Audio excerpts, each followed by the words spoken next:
আসসালামু আলাইকুম এভরিওয়ান, স্বর্ণাজ কিচেনে আপনাদের স্বাগতম। আজকে আমি বিকেলে চায়ের সঙ্গে খাওয়ার জন্য একটা খুবই মজাদার স্ন্যাক্স তৈরি করে দেখাবো। আশা করি ভিডিওটি ভালো লাগবে। চলুন তাহলে দেখে নিই আজকের স্ন্যাক্স রেসিপি। এখানে আমি প্রথমে একটা বাটি নিয়ে নিয়েছি, সেই সাথে প্রথমে আমি 1 কাপ ময়দা নিয়ে নিলাম, তার সাথে আরও হাফ কাপ ময়দা নিয়েছি, মোট 1.5 কাপ ময়দা নিয়ে নিলাম। সেই সাথে স্বাদ মতো লবণ দিয়ে দিলাম, দিয়ে দেব 1.5 টেবিল চামচের মতো রান্নার রেগুলার তেল। এখন এই শুকনো উপকরণগুলোকে আমি খুব ভালোভাবে ময়াম দিয়ে নেব। ঘষে ঘষে এই কাজটা করতে হবে। খুব ভালোভাবে এটাকে ময়াম দিয়ে নিলে পরে নাস্তাগুলো খুবই মুচমুচে হয়। এখন এখানে আমি মেজারমেন্ট কাপের 1 কাপ পানি নিয়ে নিলাম, অল্প অল্প করে দিয়ে একটা সফট ডো তৈরি করে নেব। এই কাজটা একটু সময় নিয়ে এবং অল্প অল্প পানি দিয়ে করে নেবেন। এই পর্যায়ে আমি হাতে কিছুটা তেল নিয়ে উপর থেকে একটু দিয়ে দিলাম, দিয়ে এটাকে আমি রেস্টে রেখে দেব 15 মিনিটের জন্য। এই পর্যায়ে চুলোতে আমি একটা প্যান বসিয়ে দিয়েছি, সেই সাথে কিছুটা পরিমাণ সয়াবিন তেল দিয়ে দিলাম। তেল গরম হওয়ার পর 1 মুঠো পেঁয়াজ কুচি আর দিয়ে দেব, এখানে আমি 2টা কাঁচামরিচ কুচি করে নিয়েছি। এখন এগুলোকে 2 মিনিটের মতো একটু ভেজে নেব। এর মাঝে দিয়ে দেব স্বাদ মতো লবণ। লবণটা যে যার স্বাদ অনুযায়ী দিয়ে নেবেন। খুব ভালোভাবে নেড়েচেড়ে মিশিয়ে নিলাম। এই পর্যায়ে হাফ চামচের থেকেও কম পরিমাণে হলুদ গুঁড়ো, মরিচ গুঁড়ো, ধনিয়া গুঁড়ো, জিরে গুঁড়ো দিয়ে দিলাম। এখানে আমি সব কিছুই হাফ চামচের থেকেও কম পরিমাণে নিয়েছি। নেড়েচেড়ে খুব ভালোভাবে এটাকে মিশিয়ে নিলাম। এখন আমি আগে থেকে মাঝারি সাইজের 2টা আলু সেদ্ধ করে গ্রেট করে নিয়েছি, সেটা দিয়ে খুব ভালোভাবে এটার সাথে নেড়েচেড়ে মিশিয়ে নেব। এই পর্যায়ে দিয়ে দিলাম 1 চামচ চিলি ফ্লেক্স। এটাকে দিয়ে ভালোভাবে মিশিয়ে নিলাম।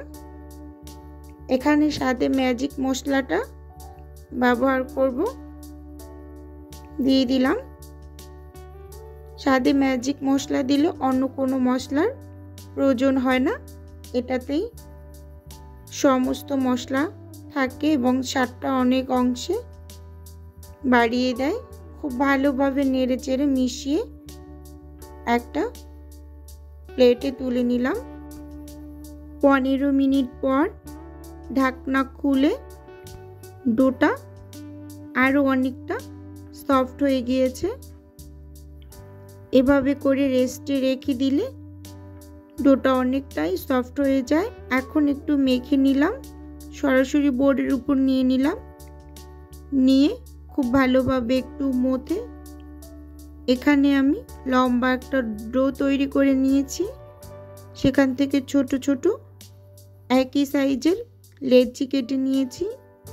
এখন এগুলোকে আমি বাটির ভিতরে তুলে নিলাম।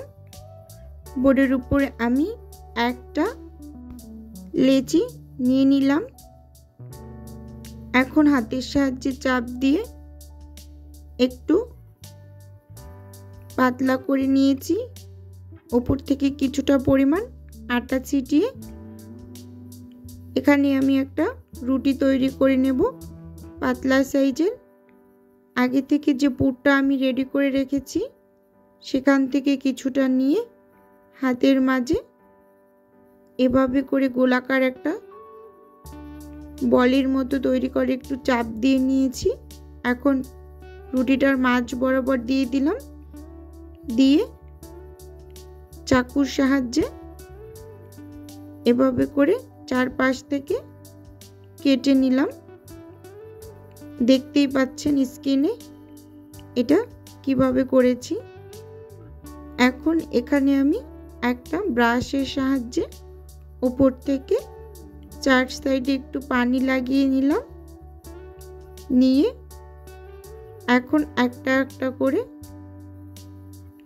চাপ দিয়ে আলুর উপর লাগিয়ে দেব। স্ক্রিনে দেখেই বুঝতে পাচ্ছেন এটা কিভাবে করেছি। এভাবে করে আমি এক এক করে সবগুলো নাস্তায় তৈরি করে নেব। এই ডিজাইনটা খুবই সহজ, এটা করতে অনেকটা ঝামেলা পোহাতে হয় না, খুব কম সময় এই ডিজাইনটা করে এভাবে করে নাস্তাগুলো তৈরি করে নেওয়া যায়। একটা একটা করে এভাবে আমি সবগুলো নাস্তায় তৈরি করে নিয়েছি। দেখতেই পাচ্ছেন সবগুলো নাস্তা তৈরি করে নেওয়া হয়ে গিয়েছে। এখন এগুলোকে আমি ভেজে নেব। চুলোতে আগে থেকে তেল গরম করে রেখেছি। এখন একটা একটা করে নাস্তা দিয়ে সবগুলোকে ভেজে নেব। ভিডিওর এই পর্যায়ে এসে ভিউয়ার্স আপু এবং ভাইয়াদের কাছে একটাই অনুরোধ, প্লিজ ভিডিওটা না টেনে সম্পূর্ণটা দেখার অনুরোধ রইল। ভিডিওর কোনো অংশ যদি ভালো লেগে যায় তাহলে প্লিজ চ্যানেলটি সাবস্ক্রাইব করে পাশে থাকার অনুরোধ রইল। আর হ্যাঁ, অবশ্যই ভিডিওর শুরুতে একটা লাইক দিয়ে ভিডিওটা কন্টিনিউ করুন। এখন এগুলোকে ভালোভাবে ভেজে তুলে নিলাম। একটা একটা করে আমি এগুলো তুলে নিয়েছি। দেখুন এটা দেখতে কতটা সুন্দর হয়েছে এবং খেতে মাশাআল্লাহ খুবই ভালো হয়। আপনারাও বিকেলের চায়ের সাথে এভাবে এই নাস্তাটা খুব কম সময় তৈরি করে নিতে পারবেন। আজকের ভিডিও এ পর্যন্তই। আল্লাহ হাফেজ।